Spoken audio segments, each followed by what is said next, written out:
Boa noite, amigos. Estamos abrindo o nosso Cadeira Cativa à espera do jogo do Grêmio contra o CSA. No sábado, às 19 horas, no horário esdrúxulo, aliás, que o Internacional vai repetir agora, só que daí é no Rio de Janeiro contra o Fluminense. O Internacional ganhou do Ceará com um time praticamente reserva, né? Nem vou dizer misto, né? Um time praticamente reserva. O Internacional se impôs, de novo valeu o fator local. Teve um gol anulado no final, bem anulado. Teve um pênalti que o Ceará pediu, pela explicação do nosso comentarista de arbitragem, não houve o pênalti. E agora estamos aguardando o Dr. Elvio Henrickson pelo Grêmio, né? Vitor Grunberg projetando já o Internacional doravante, né? Porque o Grêmio vai precisar dessa vitória contra o CSA. Porque senão daqui a pouco não é que complique na tabela de classificação, mas começa a ficar muito longe dos times de cima e muita gente se enfiando ali, né? É Goiás, é Botafogo, é Corinthians, tem ali entre o agora não é mais entre o Palmeiras e os outros, né? É entre o Santos e os outros tem Palmeiras, Flamengo, Atlético Mineiro, São Paulo cresceu muito, né? O próprio Internacional, Atlético Paranaense ganhou fora de casa do Cruzeiro, Corinthians, Goiás, Botafogo, Bahia, e aí é que vem o Grêmio. Agora, se o Grêmio ganhar, vamos só fazer um cálculo rapidinho. Vai a nono. Toma o lugar do Goiás, fica à frente do Goiás. Na verdade, nos critérios, quem décimo, porque o Goiás tem um jogo a menos. Boa noite, Vitor, Maurício, telespectadores. Acho que é um jogo para aproveitar essa má fase, essa má campanha do CSA e pontuar, né? Sem dúvida. E eu acho que os times como o Grêmio, o Internacional e outros são dois objetivos no Campeonato Brasileiro. O primeiro de se classificar para a Libertadores, que é um tipo de objetivo, né? O segundo da questão do campeonato, né? De título do brasileiro, que eu acho uma situação complicada de atingir esse tipo de objetivo, considerando que simultaneamente a gente tem Copa do Brasil e Libertadores e não tem o plantel, né, que um Palmeiras tem com um segundo, terceiro time. Isso não está resolvendo o Palmeiras. Mas é momentaneamente, porque veja bem, quem é que está encostando, ou encostou, ou passou? O Santos, que não está, e aí confirma a tese de que quem não está na Copa do Brasil e na Libertadores, focando no Campeonato Brasileiro, tem uma oportunidade diferenciado, diferente dos outros. Flamengo. E o time do São Paulo é um exemplo disso. São Paulo vai crescer e tende a crescer. O próprio Internacional, ano passado, disputava só o brasileiro, conseguiu uma boa colocação no campeonato, conseguiu focar na competição. O Palmeiras, mesmo agora eliminado da Copa do Brasil, graças a Deus, e bem eliminado, mas ainda tem a Libertadores, tem pedreira aí com o Godoy Cruz, hein? Levou 2-2. E ele tem 2, 3 times, né, Rec? Eu acho que quem vai despontar é assim o Santos e o São Paulo, que vão chegar mais perto do Palmeiras. Mas eu acho que isso é momentâneo, o Santos. O Palmeiras, a gente dizia nas primeiras rodadas que já era campeão nacional. Não é? A gente dizia. Alguns, né? Vamos lá. Boa parte dizia. Então tá, boa parte. Mas eu acho um absurdo isso. Eu estou dizendo isso que eu disse o tempo inteiro. São 38 rodadas. É o campeonato mais longo do mundo. É que, o que se fala nesse quesito... é que tem que arrancar bem para chegar bem. O Santos arrancou mais ou menos bem e se manteve bem. Mas, o problema do Santos é que se perder 2 ou 3 peças não tem reposição. O Santos tem um bom time. É o campeonato, exatamente, é o campeonato de tiro longo. Sabe quando é que o Santos foi campeão brasileiro? As 2 vezes? Quando botou a gurizada. Não, quando não tinha peça de reposição. Mas eram outras épocas e outra fórmula, né? Não era de ponto corrido, né? Era de ponto corrido. 2002 não. 2004 sim. Em 2002 o Santos foi campeão contra o Corinthians e foi classificado em 8º para o quadrangular. Se fosse campeonato de regularidade, está em 8º. Mas os foi outros campeão. adversários não tinham essa questão de segundo, terceiro time de plantel, não tinha essa situação. E o Palmeiras, no ano passado, ali por junho, pode confirmar aí, ele estava em sexto. Sim. Estavam em sexto e alguns, como eu dizia, olha, quem vai seguir subindo na tabela e candidato era o Palmeiras. Ninguém falava do Palmeiras. No auge do Internacional, o Inter tinha, a gente até brincava, time A, B, C, D. Tinha o Sub-23, tinha o não sei o quê, tinha o Inter B, né? E O Internacional ganhou a Libertadores, ganhou o Mundial e não ganhou o Campeonato Brasileiro. Né? E tinha time A, B, C, D. Mas aí caía bastante, né? Não é que acho que não dá para comparar como o Palmeiras hoje, que entra um jogador de primeira linha e o Palmeiras compra quem sai quer, um jogador de primeira linha e entra um outro tão qualificado O senhor acha quanto. que Daverson e Borja ambos são de primeira linha?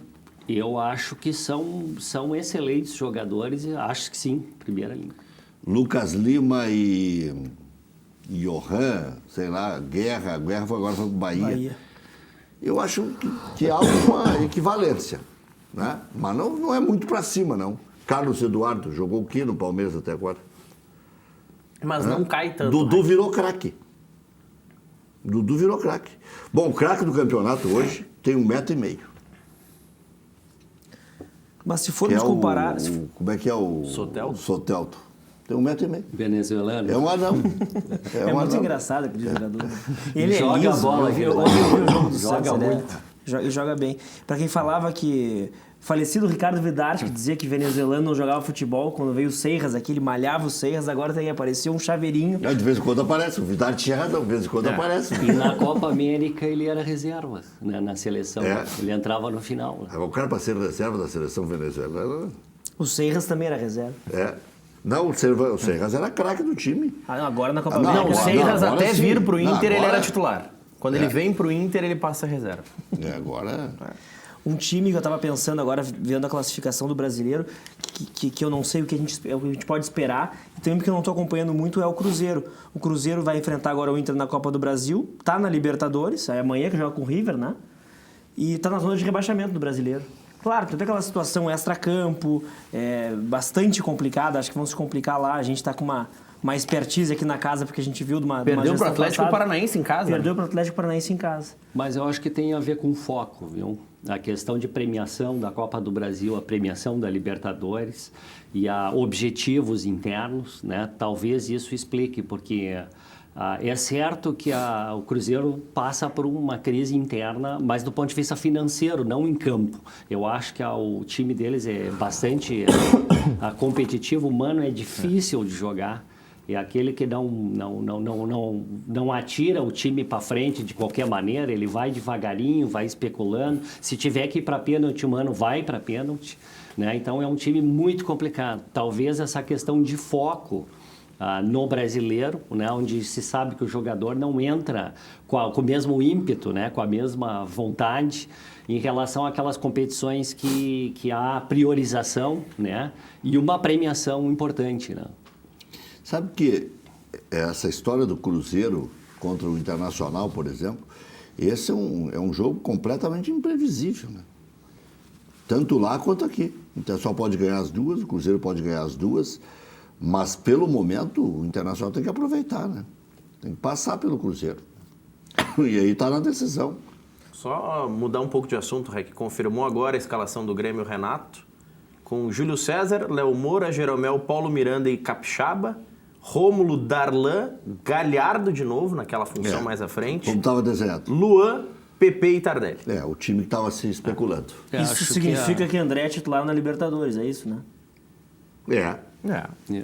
A questão de colocar o Tardelli, que muitos entendiam que o Tardelli tinha que ser preservado, ele tem que ter ritmo de jogo, eu acho que está certo colocar preservado ele. para quê? Sim, preservado porque se machuca não tem um reserva de nível que decide partida, como decidiu no último jogo, né? Então, eu acho que se ele não tem nenhum risco de lesão, ele tem que jogar. Questão do Luan também, que algumas partidas não foi colocado a jogar. Acho que tem que colocar, não interessa se é time A ou time B, o jogador tem que ter ritmo, né? Darlan é uma excelente oportunidade para evoluir. O Galhardo é que não tem explicação. O Galhardo é uma tentativa, né, que o Renato está fazendo no meio de campo, porque até agora não apareceu um substituto para o Ramiro, né? Então, ele começa a fazer algumas tentativas no meio de campo. Olha, mas o que se viu no Grenal não dá, né? Mas, às vezes, Jogo é jogo e treino é treino. Às vezes no treino o jogador vai bem, não vai num jogo e não vai se avaliar por uma questão de um jogo. Às vezes tem que mas aí tem um outro tem que fazer lado. 3, 4, 5 tentativas para ver se engrena. Porque também a gente aí depende da convicção, né? O jogo de hoje a gente também não vai poder tirar como um grande parâmetro, né? É contra o CSA. Não é um grande jogo. Não, também, mas é uma chance, né? Mas é uma chance. Quem tá fora, se não funcionar nem contra o CSA é porque não dá certo mesmo. Mas é uma chance, digamos, mais facilitada, vamos dizer assim. Agora, não se enganem que é um jogo fácil, porque a história e a estatística mostra que esses times que estão lá embaixo em dificuldade, que jogam a vida para tentar sair, sempre tiram pontos de times melhores. Mas aí vale mais para o Internacional. É o que eu ia dizer, o Inter adorava ressuscitar o morto. Aquele jogo... Eu tô falando agora contra o Fluminense. Adorava? Tu agora. Bota no passado? Eu boto no passado. Eu tô bastante otimista com a situação atual. Depois que a gente ganhou de uns 3 ou 4, assim, que estavam lá embaixo na tabela, eu dei uma sobrevida. Muito fui no Beira-Rio, quarta-feira, 9 da noite, 3 graus, para perder pro time da zona de rebaixamento. É uma tristeza, voltar para casa é um horror. Eu acho que nós já superamos essa fase. Mas sim, os times dão a vida, né? E parece que o time que tá em cima dá uma relaxada, porque ele pensa, vou jogar com o da zona de rebaixamento, tendo Libertadores quarta-feira, tendo Copa do Brasil na outra semana. Né? Parece que dá uma relaxada, tem que ter muita concentração. Agora, em termos de Inter e Fluminense, esse jogo é de alto risco no sábado. O Fluminense não tem como adiar mais, o técnico já estão pedindo a cabeça e com justiça, porque não ganha de ninguém, né? Está com 9 pontos o Fluminense e estava ganhando, estava empatando com o São Paulo, né? E podia estar... Teve 78% de exatamente, podia até ter passado à frente no marcador, aí toma um gol no último lance, está tudo convergindo me contra. Me parece que o Fluminense tem um certo conjunto, ele não deslanchou em termos de vitória, de resultado, mas a gente vê algumas apresentações do Fluminense, dá para ver que tem a mão do treinador, que tem uma certa qualidade no elenco. Eu acho que a campanha do Fluminense está muito aquém do potencial do time. Sim, tem Nenê, tem Ganso, tem João Pedro, tem um monte de jogadores bons, né?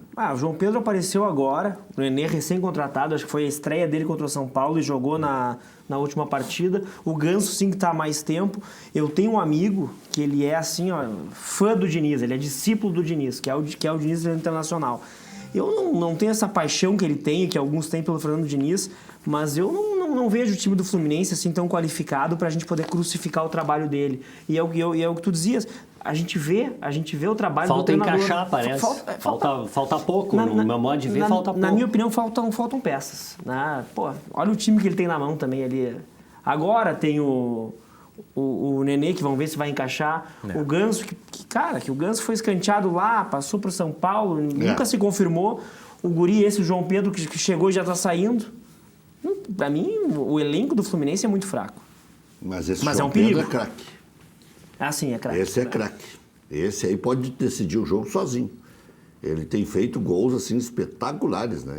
Agora diminuiu a frequência, né? Mas estava fazendo um atrás do outro. E foi vendido por uma bagatela, né? E outra assim, né? Mas foi pela vendido penúria muito cedo. financeira, né, do Fluminense. Aliás, isso já era esperado. O Adalberto Aquino especulou aqui que se o Grêmio vender o Everton pelo dinheiro que imagina vender, vai comprar o Pedro. Eu ia dizer justo o Pedro. O Pedro era o jogador bom do Fluminense, que estava despontando, que ia para a seleção brasileira, que lesionou e ainda não voltou no nível que ele estava, né? Mas andou fazendo golaço aí, né? O problema do Fluminense é o seguinte, né? Se não tem dinheiro para pagar 13, 14, como é que vai ter dinheiro para pagar 22, 23, que é o que necessita no Campeonato Brasileiro? Aí vai ter jogos que vai perder quando é franco favorito, e vai ter jogos que até vai ganhar quando estiver com o elenco inteiro. Então vai ficar ali em 14º, 13º, mas eu não acredito que vá cair o Fluminense. Mas se o Pedro é o jogador pro Grêmio, já estão desenhando o Luciano que nem chegou, será que ele não vai dar resposta? Mas a questão de alguns times, como o Fluminense, o Botafogo, com dificuldade de pagar salário, né? Isso aí afeta elenco, afeta o crescimento do time, afeta o campeonato, afeta tudo, né? Começa a atrasar salário, é complicado. Outro exemplo é o Vasco da Gama, que está nessa situação também, né? Queriam pagar o Luxemburgo, disse que o homem segurou, né? Disse, não vão pagar os jogadores, não me paga também. Eu cheguei aqui depois deles. Agora isso virou moda, né? O São Paulo devolveu o dinheiro para o Santos.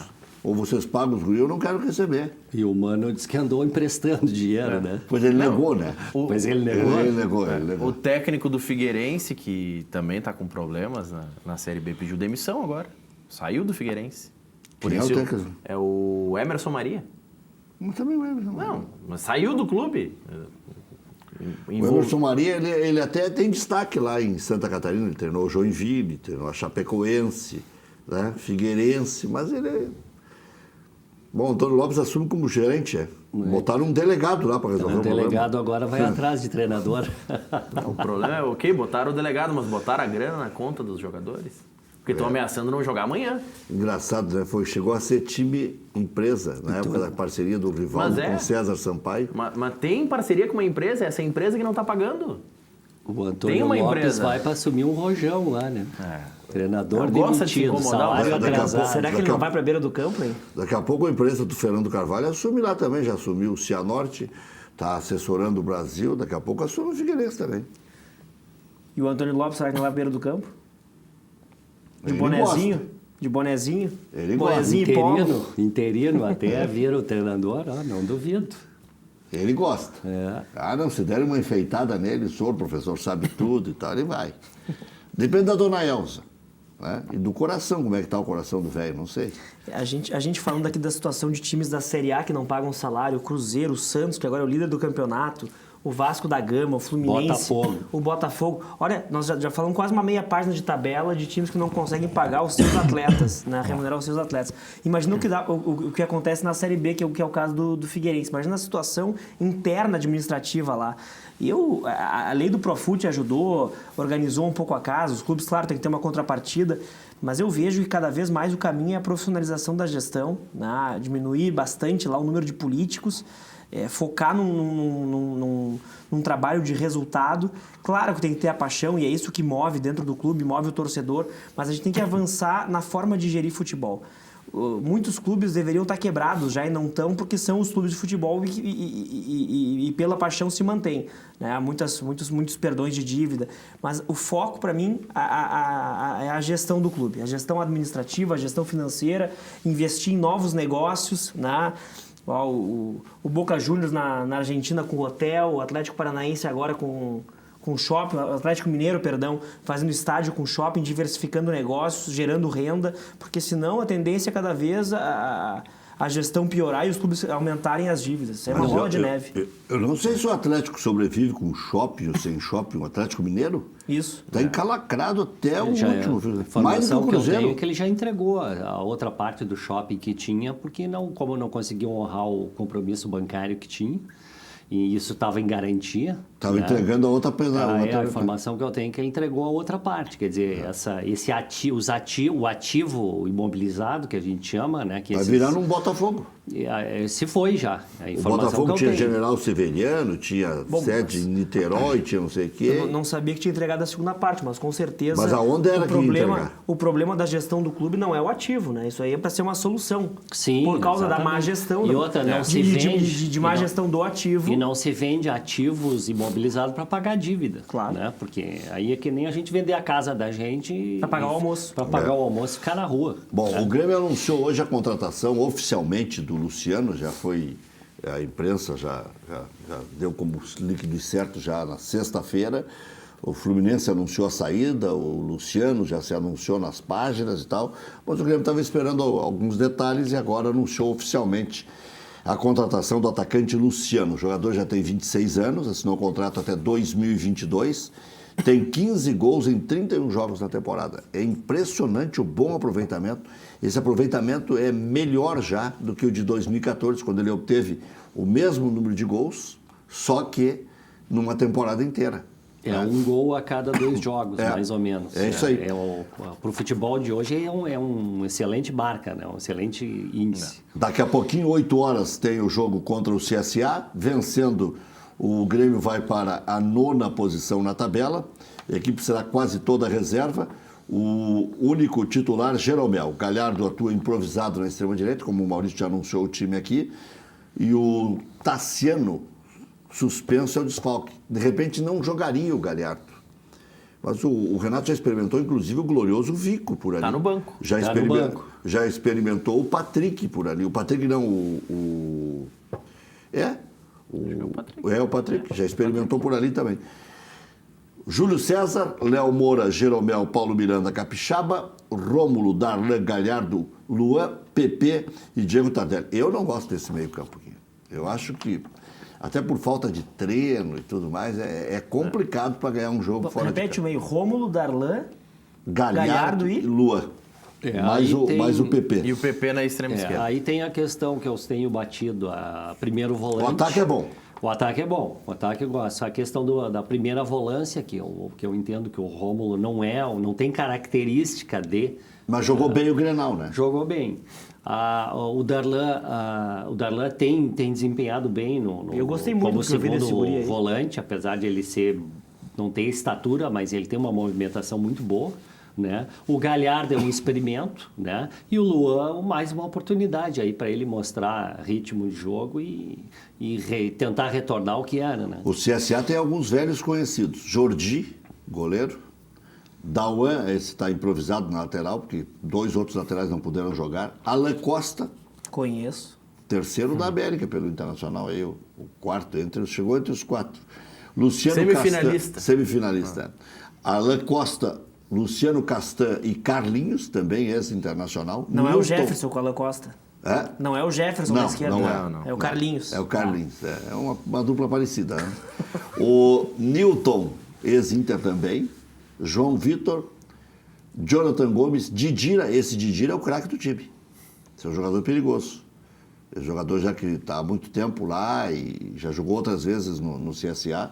Maranhão e Ricardo Bueno. Esse é um ataque rápido, o Maranhão e o Ricardo Bueno. O Ricardo Bueno, aliás, tem 3 gols na temporada, mas a curiosidade é que não são os 3 gols, nenhum deles feito com a camisa do CSA. É com a camisa do Ceará. É incrível, né? E o Internacional, a vitória contra o Ceará deixou o Colorado em 6º no Brasileirão, com 20 pontos ganhos. O Inter não perde posição para o Grêmio porque tem 5 pontos a mais, mas o Grêmio pode ficar só a 2 do Inter, como estava antes do Inter ganhar do Ceará. Quantos gols você disse que o Ricardo Bueno tem? 3. Não, ele tem 10 gols na temporada. Não, mas no Brasileiro? Não, na temporada toda ele tem 10. Mas ele tem 3 no Brasileiro. 3 no Brasileiro, mas são 10 na temporada e nenhum pelo CSA. Mas também agora vai ser o 3º jogo do CSA. Mas é que, claro, os 3 que ele tem no Campeonato Brasileiro pelo Ceará... E o resto deve ser pelo estadual.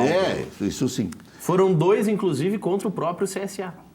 Naquele jogo de 4-0. Naquele jogo de 4-0 e o 3º gol foi contra o Atlético Mineiro.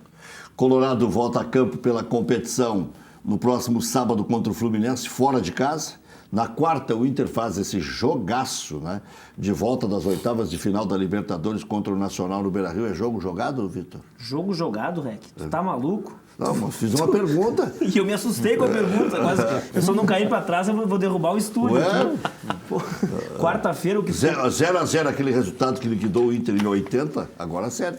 Pô, pra quem viu o jogo quarta-feira e tava Tu não lá... era nem nascido em 80. Não, graças a Deus. Tava lá em Montevidéu na quarta-feira assistindo um jogo complicado, hein? Eu gostei do time do Nacional. Ao contrário do que se diz que só sabia defender, quando atacou concatenado, com organização. Mas acho que falta qualidade. No arremate final... falta muita qualidade no time deles. Acho que o Internacional não vai ter dificuldade. É jogo jogado, doutor Elvio? Não, jogado não. Né? Mas o do Grêmio é jogado. O do Grêmio também não, claro que não. Tem que respeitar. O senhor acha que há alguma chance? Eu acho que é mais difícil a missão do Grêmio lá do que o do Inter aqui. Por quê? Sempre justifica. Por que esse fraudão? Não é questão de fraudão. Só porque não vai ter o Jeromel? A questão é a questão da segunda partida. O Internacional joga a segunda partida em casa com resultado favorável e o Nacional tem que vir. O que deve fazer um Internacional? Usar aquele mesmo esquema reativo que o Odair tem utilizado muitas vezes e muitas vezes deu certo. Mais fora de casa ele tem utilizado, né? Mas agora ele tem a vantagem. Também tem a vantagem. Tendo a vantagem, não tem por que se atirar. E aí, qual é a previsão? Primeiro tempo muito competitivo, mas ninguém se abrindo. né? O Nacional não vai se atirar no primeiro tempo, mas no segundo tempo eu tenho a impressão que o Internacional liquida com o jogo só na questão do Nacional ter que fazer o resultado. Agora o Grêmio lá fora joga ao contrário, joga no estádio do adversário, o adversário já sabendo que não adianta amorcegar, que vai ter que ir para cima se sai um gol no primeiro tempo. Lá do Libertad, só que o Grêmio no primeiro tempo acabou o jogo. Então não é jogo jogado. Só que eu acho que a missão do Grêmio é mais difícil que a do Só Inter. que o que o Grêmio fizer, se o Grêmio faz um gol, passa a ter o gol qualificado. Tá, mas se o Grêmio tomar um gol, eles não Ele se segue abrem. precisando de um gol. Sim, mas aí vai especular. Mas aí é o seguinte... Porque não pode, ele sabe que não pode de tomar uma um gol. dez- É que assim, o Inter perder 2-1 em casa não é uma tendência, mas não é um resultado impossível de acontecer. E 2-1 da Nacional. Ah, não, na Qualquer especulação, gol, qualquer... os dois podem especular o tempo inteiro A e sair um situação gol pra do qualquer Inter, lado. a situação do Inter, 1-0 pro Nacional vai pra pênalti. Não, 1-0 pro Inter é perigoso. É? Saiu ganhando de 1-0, ainda assim, aí eles podem se jogar e tentar o empate. E se virar, exato. classifica. Aí vira o Porque o Siborov. gol Se eles virar 2-1, o 2-1, Nacional Mas, Passa o doutor, qual é a Nacional. chance de 1-10 do Grêmio não fazer um gol no Paraguai? Olha, A chance de não fazer. o Renato tem postado o time tanto dentro como fora, quase da mesma maneira. Né? Então, normalmente sai um gol. Eu acho que de 1-10 de não sair o gol é 20%, 30%. Pois é. Aí os caras têm que fazer 4. Mas agora esquecendo um pouco o Nacional e Libertad. Mata-mata de Libertadores. A minha pergunta é melhor o primeiro jogo, o teu time ganhar de 1-0 fora ou ganhar o primeiro jogo de 2-0 em casa? Dependendo do adversário. Não, agora esquecendo o adversário. Não, porque pra mim, se Eu Libertar respondo é fácil. peixe morto. Eu respondo fácil. Eu prefiro ganhar de 1-0 fora, que é o pior, é jogar no estádio adversário, pressão, torcida, tudo. Juiz localista, que a gente sabe que tem, e vai decidir em casa de sangue doce, do que fazer os 2-0 e decidir, claro, com uma bela vantagem, ainda mais tendo o gol qualificado, né? Valendo na Libertadores o gol qualificado fora, como o Rec falou, se fizer um só para cair fora, só se tomar 4, né? Mas eu prefiro garantir um bom... Se tivesse que escolher, eu escolhia 1-0 fora. Mas a gente sendo negativista, assim, né? Vamos nos colocar na posição do torcedor que está indo ver a segunda partida em casa, que é o caso do Libertad, com um 2-0 contra. Tu já levou o golpe. Tu tem que ir lá e apoiar para sair aquele primeiro gol cedo, para depois empurrar para o segundo gol, para nos levar para os pênaltis. O que é ruim para quem está jogando lá com 2-0. E o golpe de quem perdeu em casa. Não, claro. E essa paulada de quem perdeu em casa. É que a situação- não fez Mas a sua não, tarefa. a situação nem a do questão Grêmio- golpe. A questão é que o 1-1 ou o 2-1 nacional, no caso, passa o nacional. É Não, complicado. 1-1 não. Não, 1-1 não. 1-1 não. É que 1-1 segue perigoso o jogo. É que a questão do Grêmio, doutor Elvio, o Grêmio... Não, segue perigoso porque sai gol do Sim. Nacional é da Nacional direto. O Grêmio pode Tem tomar pênalti. 1-0, fica tranquilo. Pode tomar o 2-0, ok, vai pra pênaltis, mas não é uma hecatombe. Pode tomar o terceiro, que o Grêmio sabe que é só fazer um gol. A situação do Grêmio é muito mais fácil. Teoricamente. Se tiver Pegando 3-0, o regulamento. Grêmio tá vivo. Com 3-0, o Grêmio Saiu precisa o gol. alçar uma bola na área. E se tiver 1-1, o Internacional, o Inter tá arriscando. E agora, voltando, falando do time do Nacional, eu fui pra lá pra ver o jogo pensando o que tu disse, né, Rec? Esse time aí só defende. Não sobrou uma bola no meio-campo Internacional. Eles tinham um carequinha ali, que eu não sei quem é. A bola tava sempre com ele. Rebote, a segunda bola sempre do Nacional. Foi um perigo o jogo, do início ao fim. Tivemos muita sorte com aquele gol no final. Mas dava para ver que eles se libravam da bola, atiravam de qualquer maneira para depois tentar pegar o segundo. Eles não têm a qualidade para sair. Né? Eu acompanho o futebol uruguaio, então conheço um pouco os jogos, né, do Nacional e do Peñarol. Então, para mim, era exatamente aquilo que a gente tinha já pensado. Né? Falta um pouco de qualidade. Agora, tem que respeitar porque são raçudos, né? São uruguaios, são raçudos, não se entregam. É isso aí. Eles botam Essa a bola na diferença. área, eles botam a bola na área toda hora para ver se vai acontecer alguma coisa. Eles não têm vergonha de jogar de qualquer jeito. Aqui, se nós fizermos isso, é vaia. Né? Se jogar a bola na área, que não seja uma jogada pensada, a torcida já reclama. Lá eles não têm vergonha de fazer isso. Eles vão jogando para ver, vão especulando para ver o que sai. Olha aqui, ó, boa noite, Requito, sou o Douglas de Viamão, manda um abraço para mim, para o Pedro, para a Laura, para o Davi, todos de Viamão na audiência. Eu acho que com a chegada do Luciano, é uma boa para o Grêmio. Mas pena que, pelo amor do Renato pelo André, o Luciano chega para ser banco. Rec, uma boa pro Grêmio não seria contratar o meia Arouca, nem sei onde está o Arouca ex-Palmeiras, não sei se não terminou a carreira. E outro que o mais tem no Grêmio é segundo jogador de meia cancha. Pois é. O Arouca, para mim, tá fora do... Já passou o tempo dele, né? Falando na questão do Luciano, qual é a posição, afinal, do Luciano? Porque nos últimos 2 anos ele chegou a jogar em 3 posições, né? Chegou a jogar de atacante pela ponta, chegou a jogar de quarto atacante, meio de campo para bem avançado, e chegou a jogar de centroavante. Isso. Ele vai jogar no final em que posição? Nos últimos 2 anos ele jogou vários jogos e não foi um jogo, né? Foi vários períodos nessas 3 posições. Pois é, o problema é que se crescer de rendimento o Tardelli, não tem lugar para ele no time. Sim, o Tardelli... Se o Everton sair, ok. E aí o PP? É difícil. O Grêmio contratou, e tem que contratar mesmo, porque o Viseu está lesionado, né? Os fazedores de gol, o Grêmio tem que ter perto dele, né? Porque senão daqui a pouco patina, né? E eu acho que ele chega como titular, o André como banco e o Tardelli tendo que confirmar. Mas aí ele vai de centroavante? Centroavante. E o Luan é banco hoje do Grêmio. Aliás, o que eu não entendo. Para mim, o Luan joga muito mais que o Jean-Pierre. O que deve estar a cabeça do Luan. Mas está jogando mais? Mas o outro também não está jogando. Não, o Jean-Pierre está tendo regularidade. Mas é uma regularidade num nível abaixo, né? Pode ser, mas não adianta jogar um jogo 2 bom e... Mas o Luan não jogou nem desse um jogo 2 bom, outro né? 5-10, né? Então... É que o problema do Luan, ele não volta a ser titular porque ele não jogou ainda esse jogo. Para mim, o Luan é titular por decreto. Ele, Matheus Henrique, jogadores diferentes. Pro Renato... Como são Kahneman, Jeromel, o goleiro Paulo Vitor é muito superior ao outro. Então, eu acho que esses jogadores, para mim, são intocáveis. Eu não vejo o Luan. O Luan, para mim, é titular em todos os times do Brasil. Todos. O Luan, que de 90 minutos do Grenal, só fez o gol, né? Aliás, onde o Luan teria dificuldade de jogar, bom, eu jogaria no lugar do Nico Lopes no Internacional. Aliás, o Nico Lopes é um caso a ser estudado, né? Ele renovou o contrato, foi valorizado pelo Internacional. Estava bem, né? Estava bem. marcando gol e aí agora meio que desaparece. Comparando até o Nico Lopes e trazendo essa fila de atacantes do Grêmio, o centroavante, o camisa 9, se é aquilo o cara que da eu frente... vi na internet, aquilo só pode dar motivação pro cara. Não vai matar o cara. O que tu andou vendo na internet? O cara é jovem, semana, o cara é jovem, tudo, não vai matar o cara. Mas coisa boa só... Não, do Nico Lopes. Do Nico Lopes. O Luan é um caso parecido. O Luan não. Ele só pode alimentar. O Luan casou em março, tá? Pois é. Quieto, tá bem quieto. Isso aí aumenta, eleva a autoestima, deixa o cara mais entesado para jogar futebol. Como é que é o termo? Entesado. Quer dizer, o cara...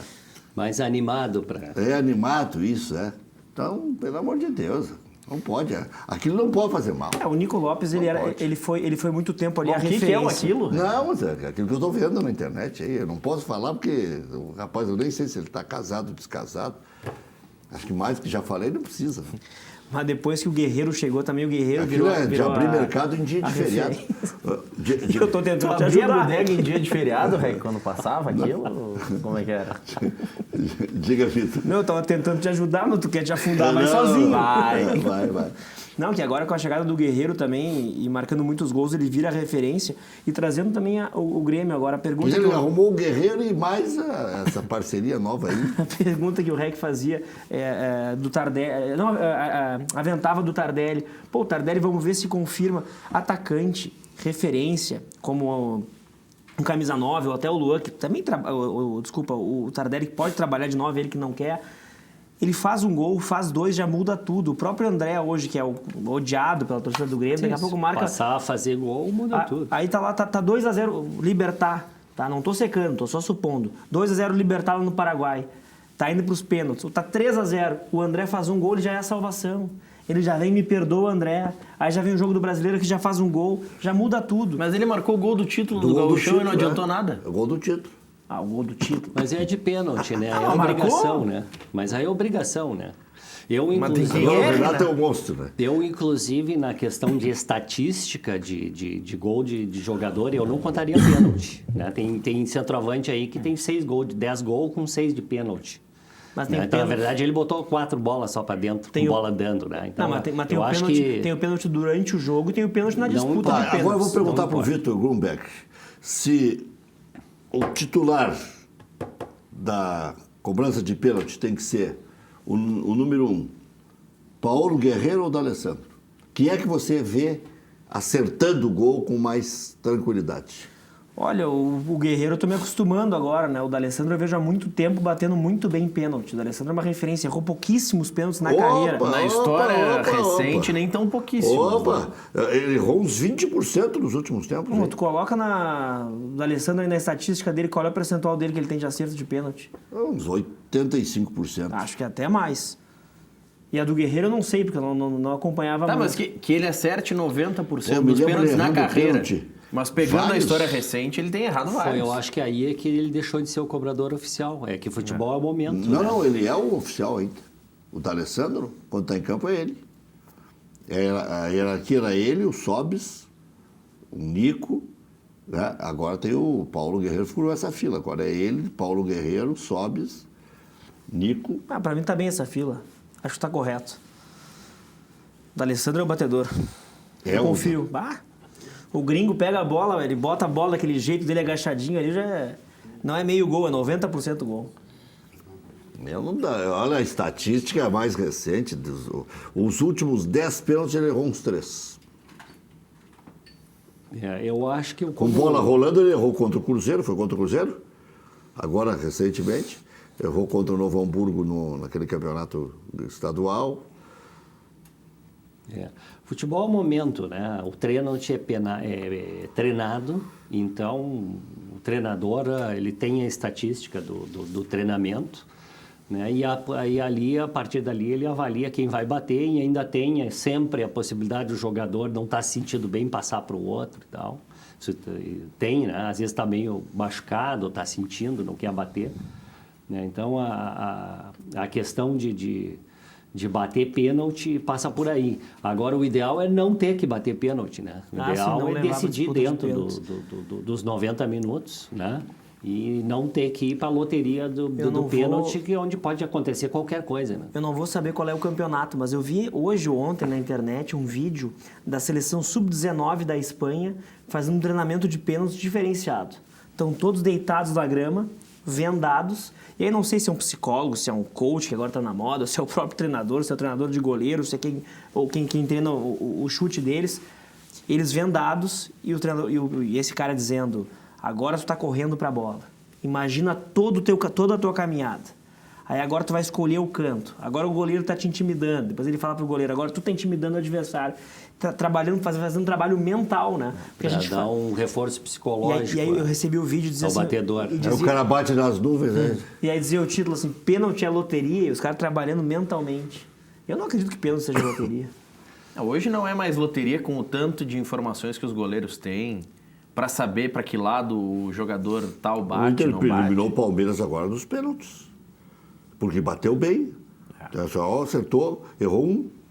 Foi o Patrick. Que fez o gol no jogo. Fez o gol no jogo. E deu.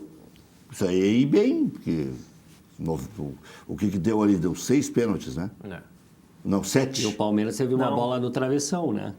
Quer dizer, esse pênalti errado... Né? O rapaz foi embora do Palmeiras. Hã? O Moisés foi embora do Palmeiras. Esse pênalti... Mas não foi mal embora, né? Foi pra China. Não, foi para as peles. Foi faturar. Sim, foi atraso de salário. Mas pega a estatística desse jogador que eventualmente cobra um pênalti, tentou cobrar alto, sem chance para o goleiro e bateu no travessão. Tem um fator sorte nisso, porque ele de repente vai cobrar os outros 9 e vai fazer, né? Então, é evidente que tenha mais competência do que sorte, mas no pênalti, o fator sorte, ele entra mais elevado. né? E aí acaba acontecendo que, às vezes, o time joga mal e bate muito bem os pênaltis. Quanto mais preparado ele tá, mais chance ele tem de ter sorte. Eu não sei se é para mim essa porradinha aqui, os caras secam o D'Alessandro até em pênalti, não. Estou dando a estatística mais recente. Eu vou te dizer, eu acho que o Guerreiro bate melhor pênalti do que o D'Alessandro. Aí teria que ter amostragem nos treinos para ver. É, isso aí. Quantidade. 100 para cada um, 80 para cada um, não precisa ser todo no mesmo dia. Mas eu quero ter, todos os dias eu quero ter esse problema. Decidir se é o Guerreiro ou o D'Alessandro que bate pênalti. O problema é maravilhoso. Não, o problema é não ter quem bata, né? Pior é tudo ficar em dúvida, sei lá, entre Rodinei e Pará.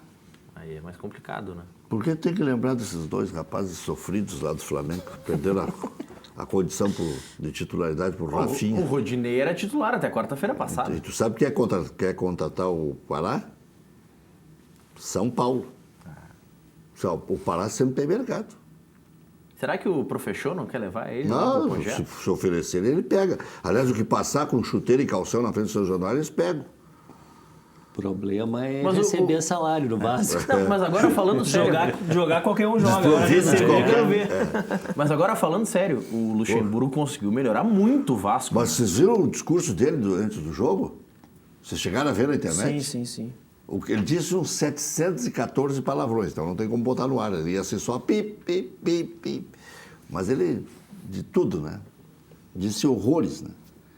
Mas daquela moda antiga, né? A motiva, né? É aquilo, aqui tem que ter roxo. Aqui nós ganhamos um título deles, aqui o Vasco ganhou um título deles. Aqui tem que ter aquilo, que tem que ter... Né? Essa camisa pesa. Essa camisa pesa. Como maneira de motivar, tá valendo, né? Mas eu acho que o não seria nenhum crime o Vasco ganhar do Palmeiras, né? Pelo que aconteceu nos 90 minutos. Saiu ganhando cedo, né? Acho que seria zebra, né? Não, O problema foi aquele pênalti ali, né? Tecnicamente, ok, se a gente analisar os dois elencos, é um crime. Mas se a gente analisar o que aconteceu nos 90 minutos, não é um crime. Não era um crime o Vasco ganhar. O que está acontecendo com o Palmeiras? Excesso do contingente. Vamos ver o contrário agora. É bom ter 3 para cada posição. O velho e bom Otacílio Chapinha disse assim: ô Rec, esse negócio de ter jogador bom na reserva é só para ficar enchendo o saco ali, me olhando de atravessado e me secando. Não quero um cano de time, um cano de banco. Eu quero alguns ali e tal. Eu não quero ficar com o cara me incomodando aí. Mas, Rec, a gente tem que pensar o seguinte, se a gente analisar... É claro que o futebol mudou, óbvio. Se a gente analisar campeonato brasileiro, tá? Em 12 jogos... Tu vem de novo com essa quantidade de jogador? Não. Em 12 jogos, o Palmeiras levou 6 gols. 3 foram nos 2 últimos jogos. Então, em 10 jogos, ele leva 3 gols. Ele tem algum mérito nisso, né? Tem, jogar retrancado. Jogar por uma bola. E o Corinthians foi campeão assim. Ser dominado pelo adversário. O Corinthians foi campeão assim. Não. O Internacional, na década de 70, o Internacional jogava de uma forma compacta, mas não jogava retrancado. O Palmeiras, às vezes, joga retrancado. Tá, mas é que a gente fala... Campo, de propósito campo para trazer o adversário e em determinados momentos jogar no contra-ataque. Ele oscila. O Filipão, ele oscila, ele fica um tempo, uma parte do jogo ele ataca, outra parte ele dá o espaço. Doutor Elvio, eu não discordo disso. Tite joga fechado. Mas é que eu não discordo disso, mas vamos transformar tudo em números. Nem tudo é números, mas vamos transformar em números. O Palmeiras tem o segundo melhor ataque da competição. Só marcou mais gols que o Palmeiras, o Flamengo, que marcou 25. Mas a derrocada começou agora. Sim. Mas nas últimas 6 rodadas ganhou uma. Eu acho que é passageiro. Quem? Nos últimos 6 jogos. 6 jogos, misturando competições. Ganhou Não ganhou do Godoy Cruz, não ganhou do São Paulo, não ganhou do Internacional, não ganhou do Ceará, agora não ganhou do... Tá, mas vamos pegar o desempenho. Vasco. Vamos pegar o desempenho dos últimos 5 jogos do Brasileirão. O Palmeiras ganha 2, empata 2 e perde 1. Não é um aproveitamento de campeão, mas nos últimos 5 jogos do Brasileiro. Palmeiras ganha 2, empata 2 e perde 1. Não é aproveitamento de campeão, mas não é uma desgraça. Empatou com o Vasco e com o São Paulo, perdeu pro Ceará. Ganhou do Internacional. Ganhou, vamos ver antes. Não, ganha do Atlético Paranaense e ganha da Chapecoense fora. Esses são os últimos 5 jogos. Ganhou de 1-0 do Atlético Paranaense em casa. O Santos, nos últimos 5 jogos, ganhou 5. Quem tá fora da curva é o Santos. Ganhar 5 partidas em sequência no Brasileirão é fora da curva. Não é a média. O Santos não vai fazer isso o campeonato inteiro. Não, e tu já deu muita informação. Eu ia fazer a pergunta se a gente tivesse que apostar hoje, quem a gente apostaria para ser campeão do campeonato. Qualquer um. Mas qualquer um... São Paulo, Flamengo, Santos, Palmeiras, Internacional, e se tivesse que escolher um? Grêmio. O Grêmio não sei se vai querer, porque... São Paulo, que você colocou na lista. O São Paulo, nos últimos 5 jogos, empatou 3 e ganhou 2. Fez 1 ponto a mais que o Palmeiras. Está invicto a 5 jogos. Sim, mas conquistou 1 ponto a mais. Um campeonato difícil. Uma hora é o campeonato mais difícil do mundo. Sim. Aí tu me vem com uma estatística boa e diz que é ruim. Não, eu não estou dizendo que é ruim. Eu estou dizendo que 9 em 15... 9 em 15...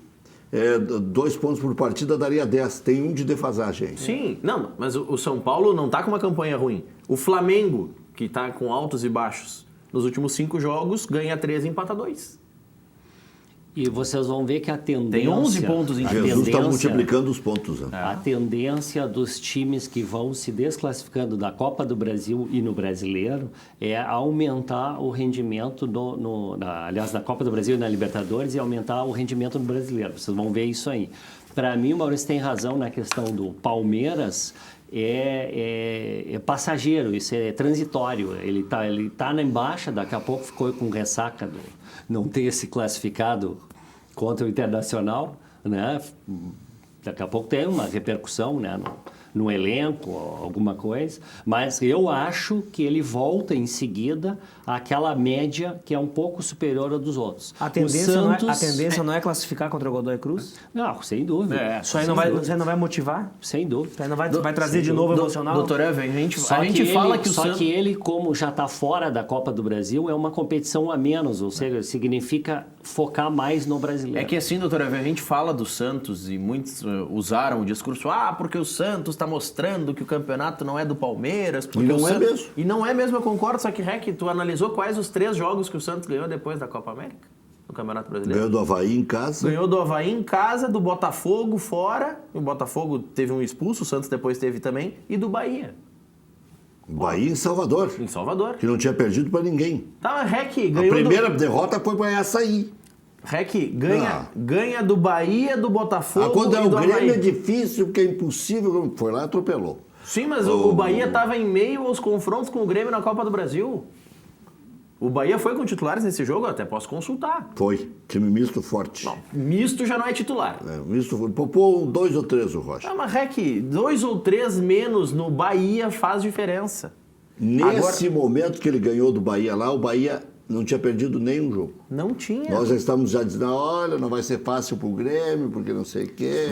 Se sai 2 ou 3 no Palmeiras, não sente nem coça. Vamos pensar o seguinte, os próximos 5 jogos do Santos, pra gente analisar se ele tem como emplacar 10 jogos. De repente tá fora da curva mesmo. Os próximos 5 jogos do Santos. Joga com o Goiás em casa, tendência a ganhar.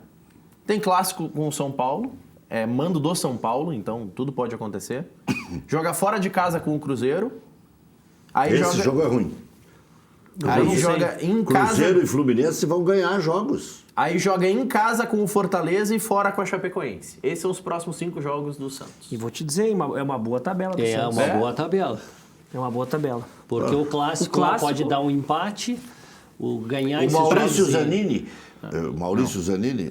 Não, quem faz a tabela é o Telmo Zanini. Não, mas é a mistura dos dois. O Maurício Zanini está dizendo que o Santos não está aí por acaso. Porque antes ele tinha jogado partidas difíceis. Ganhou do Grêmio aqui em Porto Alegre, empatou com o Internacional, que é da ponta de cima. Em casa, o Inter jogou até melhor do que eles. Né? O São Paulo, para esse clássico com o Santos, vai ter 2 semanas de trabalho. O São Paulo só joga no clássico agora. Porque a partida que o São Paulo teria no final de semana é com o Atlético Paranaense, que vai lá jogar a Suruga. Então o São Paulo não joga esse final de semana. Diz que não é mais Suruga, né? Mudou o patrocinador, mas todo mundo conhece. São Paulo também vai ficar com um jogo a menos. São Paulo vai ficar com um jogo a menos. Quem é que tem jogo a menos? É Corinthians e Goiás, que é Suruga Bank. Tá fora esse aí. O banco não patrocina mais. Não honrou alguns compromissos lá e tal. Isso também dão... O Suruga não honrou. Da hora H. Mas pode não honrar lá no Japão? Eles cortam a mão lá, né? Eu fui uma vez lá, eu entrevistei o Padre Antônio lá, quando o Grêmio e o Inter jogaram lá. Um dos dois jogou lá. Entrevistei o Padre Antônio e disse, aqui Olha, em Dubai... Ele ia visitar brasileiro que tinha com a mão cortada na cadeia. Em Dubai, em 2017, nós presenciamos, aí bem recente, né? 2017, tinha gente pedindo perdão do Sheik, porque o Sheik, se perdoar, pode salvar o dedo, né? Então, tinha várias matérias lá de um cidadão que tinha feito um pequeno furto lá e estava condenado a perder um dedo. Olha aqui, então o Internacional ficou em sexto no Brasileirão, com 20 pontos ganhos, volta a campo no próximo sábado contra o Fluminense, fora de casa. Na quarta, Inter faz jogo de volta da Libertadores da América, o Daír fechou o treino hoje, fechará amanhã e faz mistério. Tem um mistério só no time do Inter, né? Um mistério só. O Wendel vai continuar na esquerda, porque é o que se tem. Bruno ou Zeca. Ele não vai surpreender e colocar o Bruno na direita e o Zeca na esquerda, porque aí ele termina com a carreira do Wendel, que é veterano e tal, aquela história de pruridos, né? A dúvida, então, é essa aí. Mas o Zeca voltaria para um jogo decisivo sem ritmo? Mas ele já botou o Zeca para pegar ritmo agora contra o Ceará. Eu estou me baseando foi muito bem o Zeca. E foi muito bem o Zeca voltando. Baseado na entrevista dele. Ele disse, botei o Zeca para pegar ritmo. Mas não... Para ficar no banco não precisa ter tanto ritmo. O Bruno foi tão mal pra gente especular que o Zeca foi voltando bem. De lesão pois tem que entrar. É isso que eu ia dizer. Eu acho que o Bruno, tendo ido bem, eu acho que é trocar o que está dando certo. E o Dourado é desfalque mais uma vez, Lindoso segue no time. Estão jogando Cruzeiro e River Plate. Qual é o score, Maurício? Cruzeiro e River Plate já está no intervalo. Está indo para o intervalo. Não é amanhã esse jogo? Ah, não. É amanhã, não. Não, eu estou ficando louco. É que hoje é segunda-feira, claro. Sim. É que eu estou pensando em terça. Quem está jogando agora, acho que é o Libertad com o Sol de América. O Libertad com um time misto. Não, já jogou ontem com o Sol de América. Acho que estava 1-0 para o Libertad. Tá nos acréscimos, está 1-0 para o Libertad. Segue 1-0. É campeonato deles, né? Deles. O Libertad... segunda-feira. Libertad é o segundo colocado. Bom, amanhã, desculpe a nossa falha. Amanhã, Cruzeiro e River Plate, fiquei pensando que é o primeiro dos brasileiros, né? Então fiquei com isso na cabeça hoje. Não, é amanhã, estamos preparando o espírito para ver esse jogo aí. Cruzeiro e River Plate, 7h15, a gente estará acompanhando aqui no Cadeira Cativa. Palmeiras e Godoy Cruz, amanhã às 9h30 da noite. E Olímpia e LDU, amanhã também às 9h30 da noite. Esse jogo aqui é um jogo interessante. A LDU e o Olímpia têm mais ou menos o mesmo tamanho. Mas a LDU fez 3-1. Não pode perder de 2-0. Aí que entra o sabor do gol qualificado, né? Parece tão longe e tão próximo. Né? E como seria legal se estivesse na Copa do Brasil, é a minha opinião. Eu também acho. Na quarta tem Internacional e Nacional, Cerro Porteño e São Lourenço, Boca e Atlético Paranaense, Flamengo e Emelec. E na quinta-feira, Libertad e Grêmio. Que horas o jogo do Grêmio é 9h30? 9h30. E o do Inter é 7h15. Só não sei se é o horário daqui ou de lá. Está anunciado 9h30. É por isso que eu acho que o Grêmio é 9h30 daqui. Eu acho que é 9h30 daqui, né? É isso aí, por isso que eu queria confirmar. E o Internacional, 7h15 da noite. É um horário bom e ruim. Quando termina o jogo, o cara quer vibrar. Diz, 9h15, ainda está tudo certo, dá para trabalhar bonitinho no outro dia, né? Mas para chegar não é fácil. Embora no Beira-Rio seja muito menos complicado do que o da Arena, né? Um exemplo do jogo das 7h15, agora em Montevidéu, era 10h07, 7 horas, o estádio vazio. Às 7h15, 7h20, estava lotado, impressionante como se multiplicaram lá os uruguaios e a força que a torcida fez naquele estádio. Eu tinha muita curiosidade de conhecer o Parque Central, porque ficou marcado em mim aquele gol do Renteria em 2006, que é um gol de uma pintura, e literalmente uma pintura, porque tem uma empresa que faz aqui em Porto Alegre, chama, acho que Lance Foot, é legal, até tem o Instagram deles, recomendo, que eles fazem os gols como pintura, como um desenho, assim, numa... Eu não entendo nada de arte, não sei explicar o que parece, mas é muito bonito, procurem, é legal. E eu comprei o gol do Renteria, que ele faz no Parque Central, e tem toda a explicação do gol, e ele tá na minha parede. Então eu queria conhecer o Parque Central, lá um estádio muito distinto, vamos chamar assim. Amanhã, na Sul-Americana, tem Fluminense e Peñarol. Aí vale uma vaga para os brasileiros na próxima Libertadores da América, mas é só o campeão. A notícia boa é que vale vaga, mas é só um. Né? Atlético Mineiro e Botafogo, Montevideo Wanderers e Corinthians na quinta-feira daí, e Universidade Católica Independiente na quinta-feira também. Quer dizer, aí dificuldades, né? Olha só quantos times bons. Fluminense, Peñarol, Atlético Mineiro, Botafogo, Corinthians, Independiente, Universidade Católica. Não é sopa essa Sul-Americana, não. Essa história de segunda divisão da América ficou para o passado. É que os times botavam a rebarba, lembra, doutor Elf? O Inter, aquela vez que ganhou a Sul-Americana, jogou com os reservas do Boca, jogou com vários outros times reservas. Mas eram muito mais os brasileiros que desvalorizavam a Sul-Americana do que os demais, né? Os argentinos também. Não, mas nós tínhamos mais esse preconceito. Os argentinos valorizavam um pouquinho melhor do que a gente. Olha aqui, ó, os 6 primeiros do Brasileiro: Santos, Palmeiras, Flamengo, Atlético, São Paulo e Internacional. Os 5 últimos: Cruzeiro com 10 pontos, Fluminense com 9, Chapecoense com 9, CSA com 6, Avaí com 5. Vocês acham que alguém já está na próxima Libertadores da América, não tem como tirar, e alguém já caiu? Eu acho que Libertadores, ou a questão de se eu estou apontando aqui o Palmeiras como provável campeão, é evidente o Palmeiras. O Santos, pela questão da colocação. Eu acho que o Flamengo tem uma missão difícil na Libertadores, né? Perdeu de 2-0, né? Eu acho que quase perdeu de 3. A primeira partida. É a mesma situação do Grêmio, né? Se ele marcar um gol aqui no Brasil, o Flamengo vai ter que marcar 4. Eu não sei se o Flamengo não cai na Libertadores e aí focando no brasileiro também não garante. Se passar é o próximo adversário do Inter, se o Inter passar. Não. E o próximo adversário do Grêmio é o Palmeiras, se o Palmeiras passar. 0-0 da Palmeiras, 1-1 da Palmeiras. Provavelmente, pela diferença de qualidade entre Palmeiras e Godoy Cruz, acho que o Palmeiras passa fácil. Era uma surpresa o que estava acontecendo, né? Com o Godoy Cruz exatamente. 2 vezes na frente. Se esperava que já ganhasse o Palmeiras lá fora, né? Mas eu acho que passa fácil. Se a gente for analisar Libertadores, considerando G6, porque aí para ser G7 ou G8 começa a depender de ser... Tal equipe vai estar entre os 6 primeiros colocados. Coloca aí, Maurício. Coloca o Internacional campeão da Libertadores abrindo mais uma vaga no Brasileiro.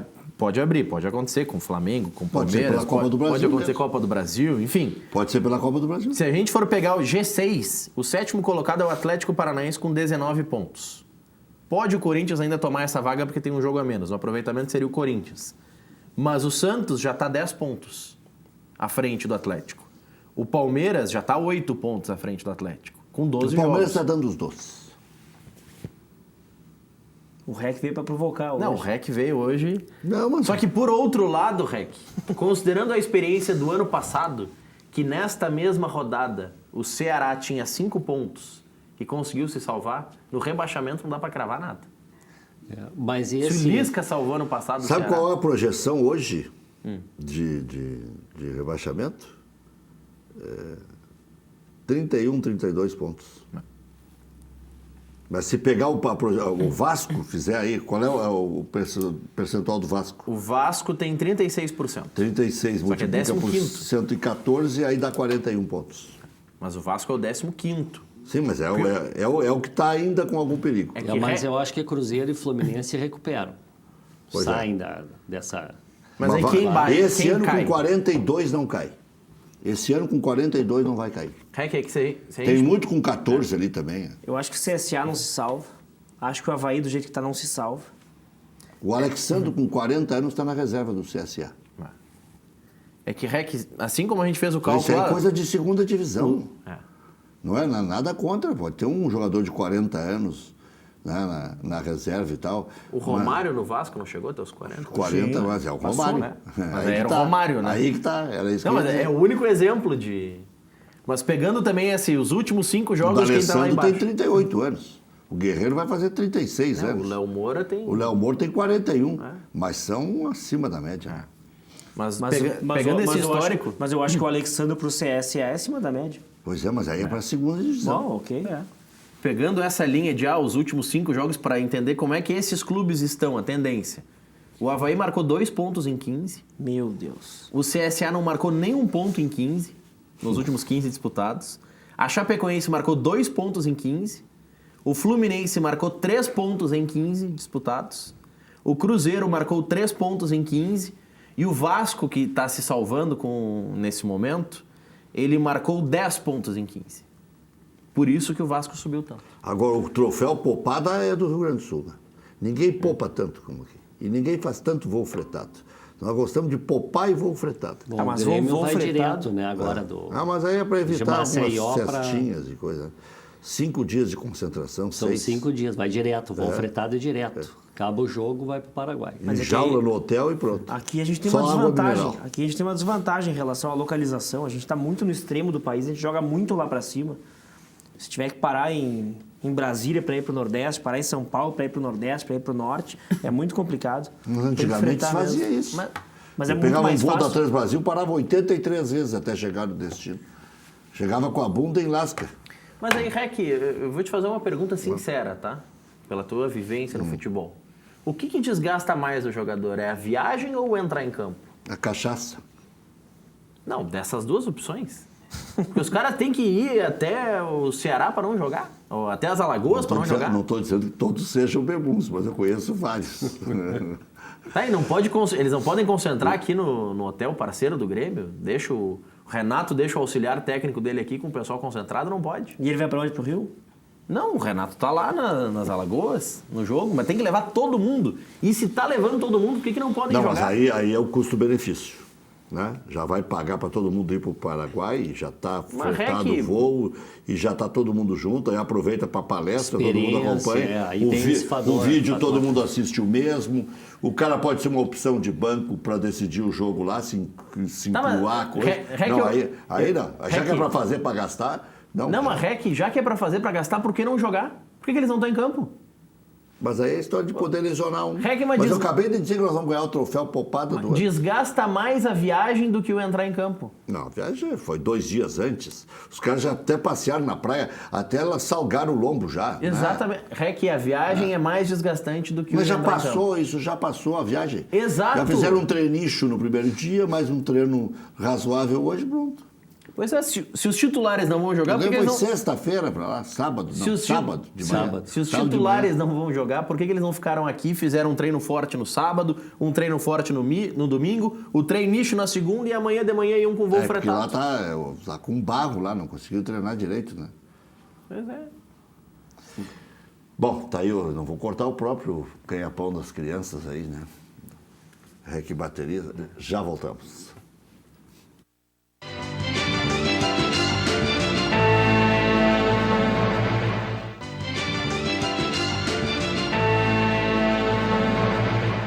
O Edu de Gravataí está perguntando se o Inter pode colocar mais ingressos para a partida de quarta. Já foi tudo, né? Então não tem como, foi com muita antecedência.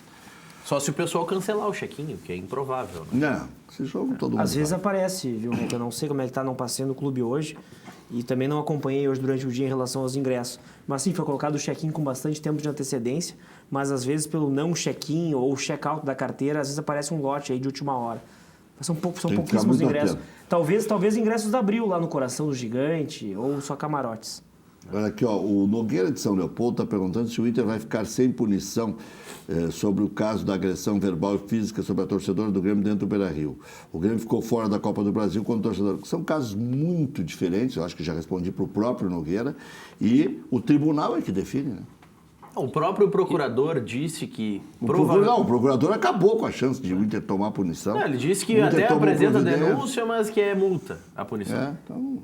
E o clube já tomou providência, né? O clube identificou os envolvidos. São dois tipos de punição, aquela que vem do tribunal e o próprio clube se tem alguma questão de ética, né? Não, e o clube, então, do ponto de vista de ética, ao que eu entendi, o clube já tomou providência, do ponto de vista interno, né? E atualmente... do ponto de vista externo, como tu falaste, vai depender do tribunal. Atualmente, no CBJD, que é o Código Brasileiro de Justiça Desportiva, se o clube identifica o infrator, a pessoa que cometeu a infração, reduz muito a pena para o clube ou até obtém uma... Isso que tu faz, uma liberação, não paga nenhuma multa. De os torcedores que indicou quem era o...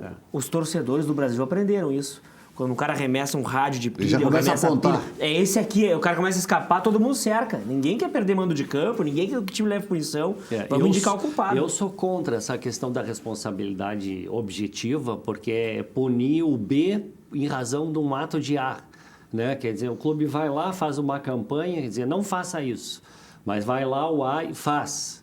E aí o clube é punido porque não conseguiu impediu o A de entregar, não conseguiu dizer quem é que fez. Eu sou completamente contra. Acho que o sistema de responsabilidade o ato racista que alguém teria cometido agora recentemente contra o atacante do Fluminense, Ione Gonzalez, aqueles, o Grêmio não só foi absolvido, como nem a multa precisou pagar. Ele foi condenado a pagar 30 mil, depois recorreu para mostrar que não era justo nem pagar o dinheiro e ganhou.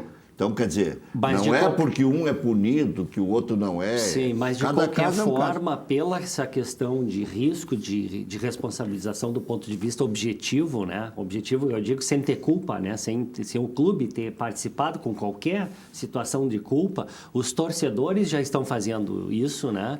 De identificar de imediato eu me lembro que antigamente, e trabalhar em prol da identificação do eventual responsável por um ato chegava no Beira-Rio com um jogo, a gente recebia um cartaz.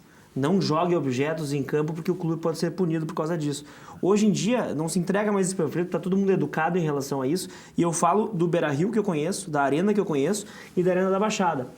O sistema de controle e de câmeras, de vigilância e de segurança que tem dentro do estádio hoje é de uma tecnologia impressionante. Mas a riqueza de detalhes dessa cena contra a torcedora do Grêmio aí. Não, e isso que essas imagens... Identificaram tudo. São torcedores. Vários filmaram, né? Vários filmaram. Esse é outro diferencial. Hoje em dia todo mundo tem uma câmera, tem um celular. Tu levanta, ontem um dirigente do Grêmio me disse, lá no velório do Milton Jung, que a torcedora estava cheia de hematomas. Em algum lugar ela tomou mais alguns supapos, não sei aonde que foi. Mas também vamos deixar assim, porque já está no tribunal, já tem as imagens, já tem a comprovação, já puniram a torcedora. Tem um conselheiro do Internacional que acho que vai para o Conselho de Ética, né? Imagino Comissão que sim. de Ética. Soube que já houve representação, né? Comissão de Houve Ética, representação. Juliano Barbosa, do Acorda Conselho, né? Mas não é conselheiro mais, é. Não, mas é que para representar perante o Conselho de Ética, basta ser sócio. E foi qualquer sócio pode entrar ele com uma representação. E teve atendido o pedido. Já voltamos.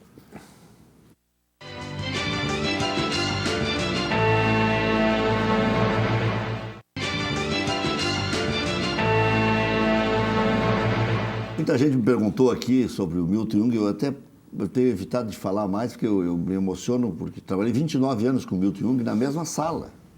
Antes na sala de esportes e depois dividindo a sala, literalmente. Né? Porque em 99 o Dr. Carlos disse, não, tu fica lá na sala do Milton Jung. Eu disse, jamais vou tirar o Milton Jung da sala, dividimos a sala. Porque o Milton Jung era um cara tão correto, tão ético, tão camarada, tão legal com a gente, né? O Milton Jung era um professor, né? Encontrar o Milton Jung no corredor era saber que ele ia te chamar a atenção por alguma cacaca que tu tinha feito. Mas chamava a atenção de uma maneira educativa, né? Mas sempre. Educativa, não para... O Milton Jung nunca quis aparecer sobre nada. Sempre foi discreto. Os maiores profissionais aí do rádio, é uma pena. E o Milton Jung ele não gostava quando eu reproduzia esse gol. Eu já te falei que eu não gosto desse gol, eu narrei muito mal. O gol 1000 do Pelé. A Rádio Guaíba estava lá. Foi em 69? 69. 69. O narrador é Milton Ferretti Jung. Eu não sei se nessa montagem tem o repórter que é Lazia Martins. Mas a nossa homenagem ao Milton Ferretti Jung. É um momento de emoção pura do Maracanã, torcida gaúcha. Pelé vai correr. A Vinha tranquilamente atirou. Gol!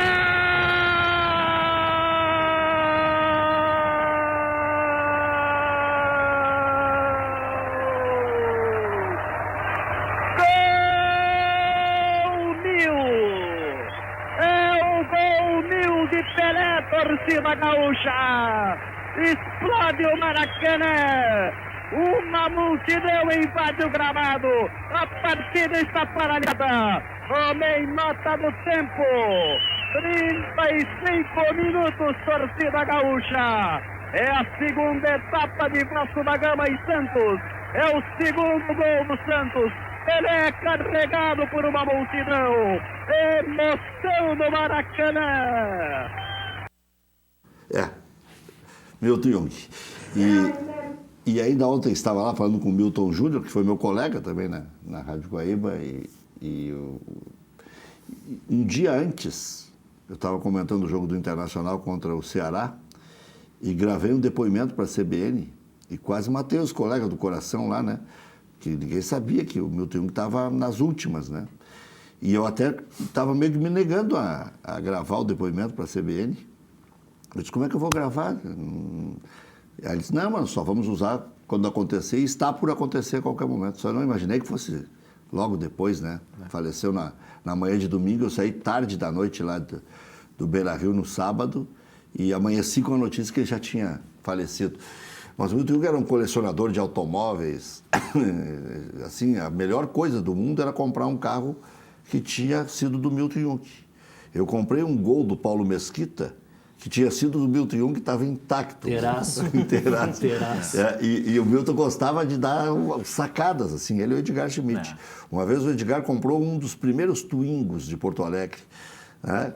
E o Milton Jung comprou um dos primeiros Cinquecento. Quando chegou no mercado, foi lá, custava uma fortuna, né? E o Milton Jung gostava de automóveis. Mas a melhor maneira de homenagear é falar das coisas que o velho gostava e sensacional o Milton Jung, eu já agradeci ontem para os familiares e conversando com ele próprio lá, né? E um narrador de escola, um noticiarista de escola, um redator perfeito. O Vitor acho que nem sabe desse detalhe, o teu avô sabe, o Lauro Quadros, mas quem escreveu o texto de inauguração do Beira-Rio foi um gremista, e quem leu foi outro, e 2 gremistas de escola. Quem escreveu foi Milton Ferretti Jung, levanta Colorado de alma vermelha, de sangue vermelho, aquele negócio. Todo ano eu botava esse aí também. E quem leu foi o Pedro Carneiro Pereira, que foi chefe do Milton Jung numa agência de publicidade. Então, são muitas histórias. Já voltamos.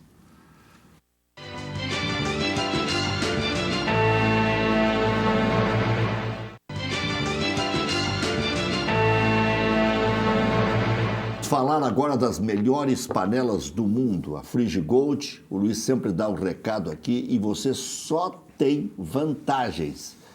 Vamos lá, Luiz.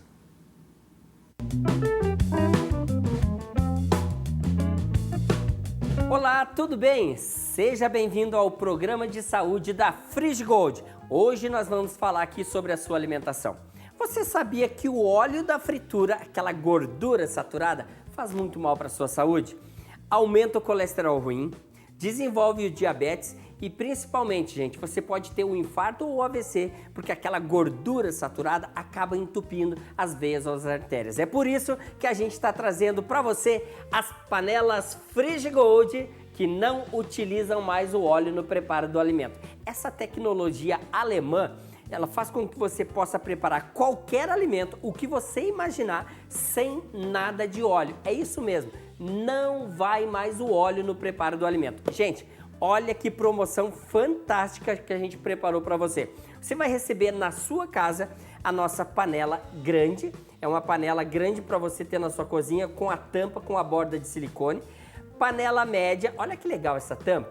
Ela tem uma borda de silicone. Então, se você deixar a panela cair no chão, não tem perigo nenhum, não vai quebrar a sua tampa. E outro detalhe interessante das panelas também é que é o seguinte, ó.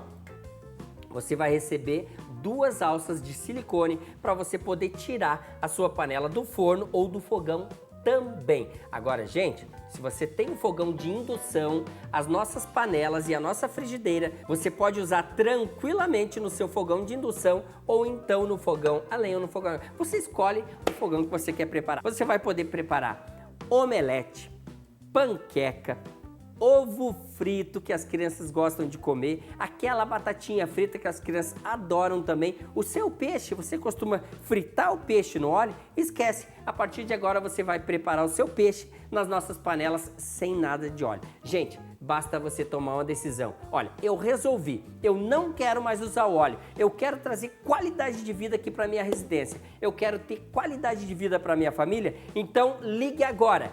4003 4220 de qualquer capital do país ou nas cidades metropolitanas. Se você estiver no interior do estado, você pode ligar 0 operadora, o código da sua região e o nosso número 4003 4220. Também nós temos o nosso 0800 que já está no seu vídeo. Então você pode escolher, mas o que você não pode fazer é ficar sem ligar. Liga agora, 4003 4220, você receberá essas panelas na sua casa, você não vai mais usar o óleo e na hora da limpeza você vai limpar somente com papel toalha. Gente, não gruda nada no fundo dessas panelas, é só ligar, 4003 4220.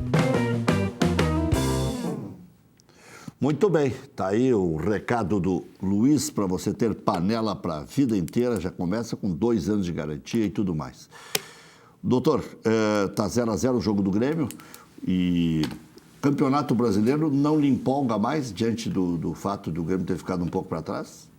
Não, como eu falei, a questão não é empolgar, a questão é objetivo, né? Quem tem 3 competições, ainda a Copa do Brasil com uma premiação milionária, uma Libertadores com uma premiação bem maior que o Campeonato Brasileiro e com projeção de Campeonato Mundial, né? Eu acho que é uma questão de eleição de prioridade, considerando o tamanho de cada clube e considerando o plantel. Aliás, eu estou curioso para ver, porque a gente fez o curso de gestão de futebol, estudou números, segue estudando números. As empresas divulgam pareceres da situação financeira dos clubes e todos falam que o Palmeiras está bem financeiramente. Mas aí eu pergunto, esse lastro para fazer as contratações de que fez está saindo da onde? Esse empréstimo que Crefisa não vai ser pago? Mas é a longo prazo, o juro é baixo, refez o perfil da dívida, mas tem que pagar.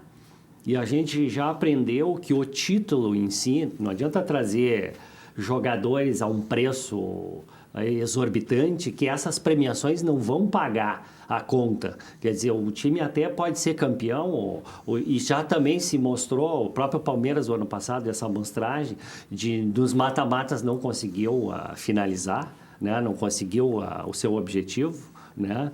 Então, estou curioso para essa situação da parte financeira do Palmeiras. Vou deixar a pergunta para o Vitor Grunberg para ele responder depois que eu der o recado da Auto Longarina aqui.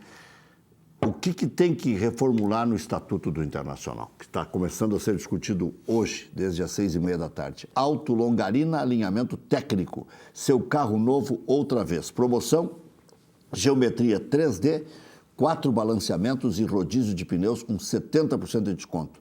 Basta enviar mensagem agora, via WhatsApp para ganhar. 983 15 22 27.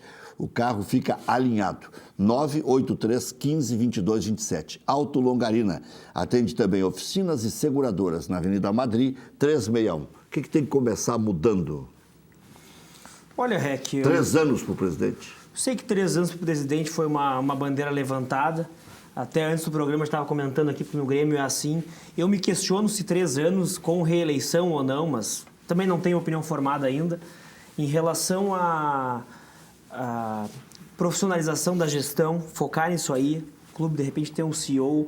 O Inter avançou muito com o conselho de gestão. Hoje o trabalho do presidente Marcelo é compartilhado com o João Patrício, com o Alexandre Chaves Barcelos, com o Busnello, com o Pacheco. Né? Acho que a gente pode avançar mais em relação a formato de conselho de gestão, conselho de administração também. O Bahia tem o presidente e o vice remunerados e um vice-presidente remunerado em cada atividade principal. Esse é um assunto que eu gosto e ontem eu vim pela estrada só discutindo isso aí. Né? Não sei como é que vai ser as propostas, agora deve estar acontecendo a reunião lá, mas eu penso que deve haver um conselho de administração, um conselho de gestão, como se quer que se chame, e alguns outros vice-presidentes de áreas específicas, seja uma área administrativa, uma área de finanças, futebol e uma de marketing, comunicação, relacionamento social, com vice-presidentes, mas dentro dessas áreas com vários executivos, um executivo por pasta, um executivo do marketing, um executivo da mídia, um executivo do relacionamento social. Não precisa remunerar o vice, pode ser o profissional. Exatamente, né? Exatamente. O vice tem que estar ali, como está hoje, na minha opinião, né? Por paixão, por amor ao clube, por manter as diretrizes e a história e respeitar a história do clube, mas a gente tem que ir para o mercado e buscar os melhores profissionais. FAC Materiais de Construção, sua reforma do alicerce ao telhado. Ligue Televendas 34666133, fache.com.br. Só deixa um recado aí da Galeteria Piato Belo, que você pode usufruir já aí amanhã ao meio-dia, à noite, né? E sempre tem promoções. Nós vamos encerrar com a foto do Milton Ferretti Jung, que essa é a imagem que nós queremos guardar do velho e bom Milton Ferretti Jung, um cara que honrou a profissão, morreu aos 83 anos, na manhã de domingo, foi cremado hoje às 11 horas da manhã e vai deixar muita saudade, né?